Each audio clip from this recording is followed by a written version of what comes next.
ચેનલમાં આપ સૌનું હાર્દિક સ્વાગત છે। હું છું રિપોર્ટર બીના આહિર અને આજે શિવહર ખાતે આવેલ ટાઉન હોલની અંદર આંતરરાષ્ટ્રીય મહિલા દિવસની ઉજવણી અને સ્વરાજ મંચના 17મા સ્થાપના દિવસ નિમિત્તે મહિલાઓ દ્વારા ખૂબ સરસ વિશેષ કાર્યક્રમનું આયોજન થવા જઈ રહ્યું છે। તો આવો અંદર જઈ અને આપણે પણ આ દ્રશ્યોને થોડા નિહાળીએ।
સુમિત્રાબેન હું વિનંતી કરીશ કે તેઓ દીપ પ્રાગટ્યમાં પણ આવે અને આપણા કાર્યક્રમને દીપ પ્રાગટ્યથી ઉજાગર કરે।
તમામ કાર્યક્રમની વિગત આપણે જાણીશું। શું નામ છે બેટા? મારું નામ હુનાની જેમિલા છે। હું છેલ્લા મહિલા સ્વરાજ મંચમાં છેલ્લા 15 વર્ષથી કામ કરું છું। હાલની મંત્રી છું અને રામધરી ગ્રામ પંચાયતની સભ્ય પણ છું। આજે જે મહિલા દિવસ 8 માર્ચ મહિલા દિવસની ઉજવણી અને જે અમારું મહિલા સ્વરાજ મંચ છેલ્લા ઘણા સમયથી કામ કરી રહ્યું છે તેમનો 17મો જન્મદિવસ આજે અમે ઉજવ્યો અને જે સરપંચ સભ્ય આગેવાન ગામની ચૂંટાયેલી સરપંચ સભ્ય બહેનો અને સમિતિની અલગ અલગ બહેનો આવી અને એમણે આ કાર્યક્રમને આગળ વધારવામાં અમને મદદ કરી એ બદલ હું મહિલા સ્વરાજ મંચ વતી સૌનો આભાર માનું છું। મારું નામ સુમિત્રા છે। મહિલા સ્વરાજ મંચ પંચાયતના ચૂંટાયેલા સરપંચ સભ્યો સમિતિના સદસ્યો અને પાલિકા પંચાયતના સભ્યોનું મંચ બનેલું છે। એટલે એ બેનો નેતૃત્વ લે ગામના વિકાસમાં કામ કરે એટલા માટે મંચ રચાણું છે અને આજે ઘણી બધી બહેનો યુવાન બહેનો પણ ચૂંટાડી છે એ પણ પોતે પંચાયતમાં કામ કરતી થઈ છે। હજી ઘણા આ વિસ્તાર એવો છે કે સામંતશાહીના પડકારો તો છે પણ પડકારોનો સામનો કરીને બહેનો પોતાના રસ્તા ગોતી રહી છે તો બહુ આવકારદાયક વાત છે। ખૂબ સરસ ખૂબ સરસ। મારું નામ દયાબેન વિનોદભાઈ રાઠોડ છે। ઉમરાળા તાલુકાના તેરિયા ગામની વતની છું।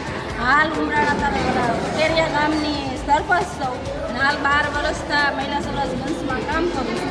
મહિલા સ્વરાજ મંચમાં કામ કરતાં આગળ પણ ઘણી આવી અને ઘણી પ્રેરણા મળી અને હું અત્યારે સરપંચ પણ કરું છું અને હાલ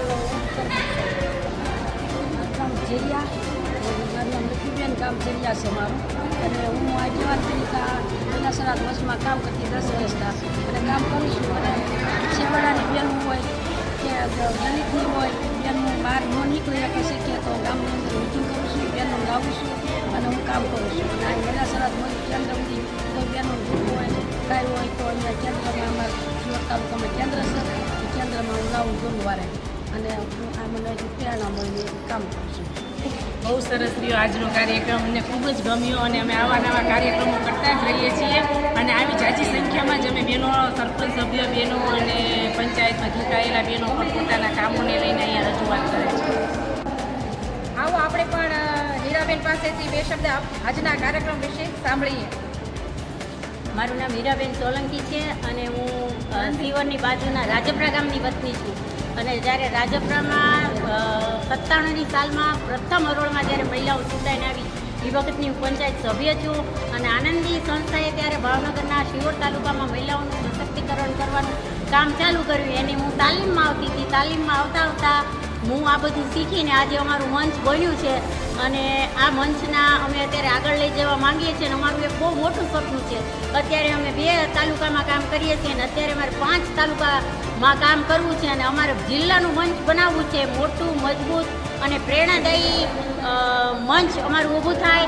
અને આજના કાર્યક્રમમાં રાજપરાના ભીનાબેન ડાંગરને હું ખૂબ ખૂબ આભારી છું, કારણ કે એમને મેં ફોન કર્યો ને તરત આવ્યા પત્રકાર તરીકે. એક મહિલા જ અમારી બાજુમાં ઉપસ્થિત છે, મારા ગામની છે અને મને બહુ જ આનંદ થાય છે. અને હું આ ક્ષણને ક્યારેય નહીં ભૂલું. ખૂબ ખૂબ આભાર ભીનાબેનનો અને મહિલા સ્વરાજ મંચનો, આનંદીનો. આજના દિવસની અમારી ઉજવણીને સફળ બનાવવા હું સૌનો દિલથી આભાર માનું છું.